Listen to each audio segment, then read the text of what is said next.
You've probably seen the pictures, right? These futuristic, glowing towers of green right in the middle of a city.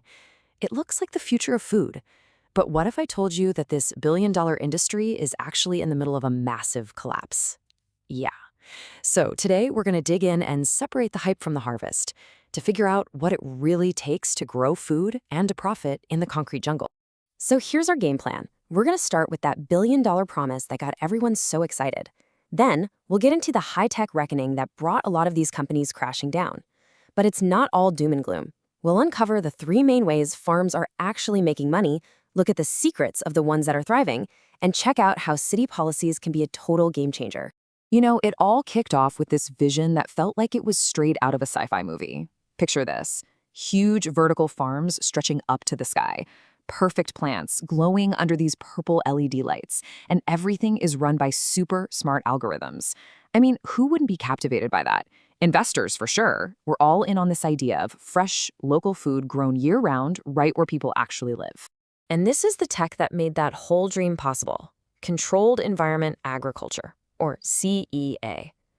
The sales pitch was, honestly, brilliant. Perfect crops 24/7, using 95% less water and absolutely zero pesticides. It sounded almost too good to be true. And for a hot minute, it really seemed like it was the real deal. But, you know, behind all the slick PowerPoints and those futuristic promises, a totally different story was playing out. That utopian vision of CEA was about to slam head-on into the harsh reality of economics. It's a moment the industry is now calling the CEA correction. This quote just nails it, doesn't it? It perfectly captures that moment the bubble burst. For about 10 years, the whole industry was just riding this massive wave of tech optimism and venture capital cash. But now, the very pioneers who had built these farms of the future were realizing something terrifying. The tech was amazing, but the business model, it was completely broken. And the price tag for that broken model? Well, catastrophic. We're talking over $1.37 billion in investment money that basically just went up in smoke. We saw huge names, companies like AeroFarms, AppHarvest, and InFarm, which was once valued at over $1 billion by itself. They all just collapsed. So what on earth went so wrong? Well, this slide breaks it down perfectly. It really comes down to two killer costs. First, you've got the insane upfront investment, what we call CapEx. Think millions of dollars just for the fancy LED lights and the high-tech shelving. But that's just to get in the door. The real killer is the ongoing operational cost, or OPEX, which is mostly just crippling massive energy bills to run all that tech 24/7.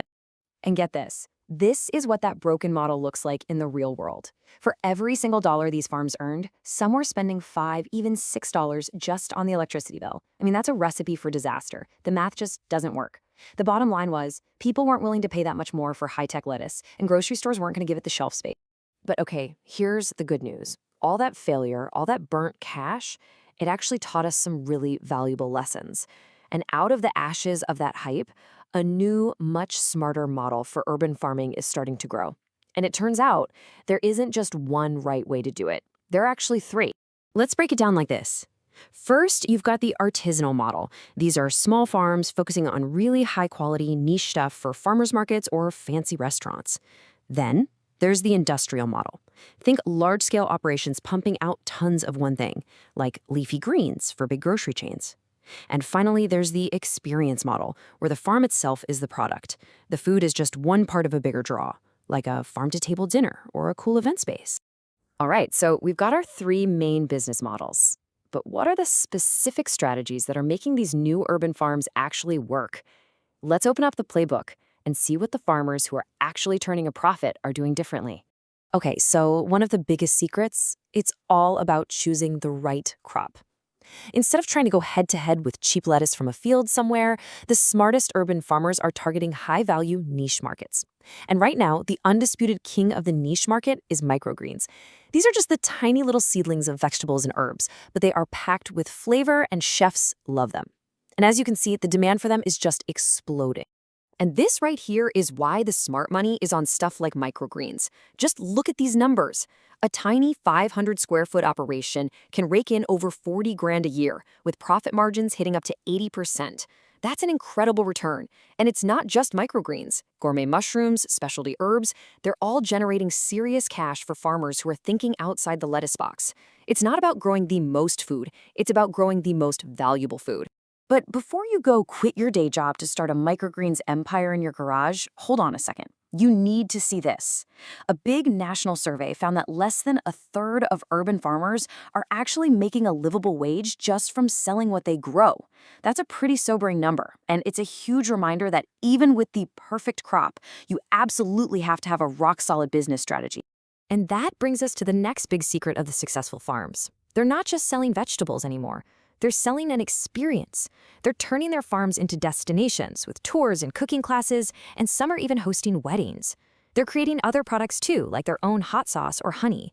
Basically, they're realizing that the cool factor of having a farm in the city can be even more profitable than the crops themselves. Okay, so even if you have the perfect business plan, there's still this huge, unpredictable force you have to deal with: the city itself. The local rules and regulations can either be a massive boost for an urban farm, or, honestly, a total killer. Yeah, city policy can literally make or break you. On one hand, you've got things like restrictive zoning, impossible building codes, and just the insane cost of land that can stop a farm before it even starts. But on the other hand, cities that really lean in, the ones that offer tax breaks, access to public land, and easy permitting, they can unleash this incredible wave of food-based entrepreneurship. And one of the coolest tools that cities have is something called an urban agriculture incentive zone. It's a really simple but kind of brilliant idea. Basically, if you agree to turn a vacant lot into a working farm, the city gives you a huge break on your property taxes. We're talking up to 90% off. It's a total win-win.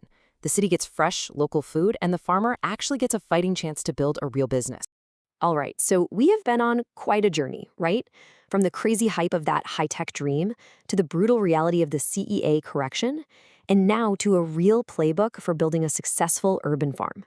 So let's wrap this up by asking the key questions that every single aspiring urban farmer has got to answer.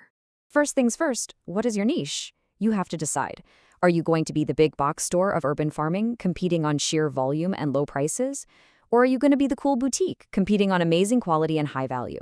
There's no wrong answer here, but you absolutely cannot be both. Next up, what business are you really in? Are you just selling food, or are you selling an experience? Is your farm just a factory for plants, or is it a destination people want to visit? The answer to that question is going to totally shape your business model and your bank account. And we can't forget the painful lesson from the CEA correction. You can have the most incredible technology in the world, but if you can't get your costs under control, you are going to fail, period. So the big question is, how are you going to deal with the two biggest monsters in urban farming: energy costs and labor costs? The farmer who figures that out is the one who wins. And that really brings us to our last and maybe our most important question.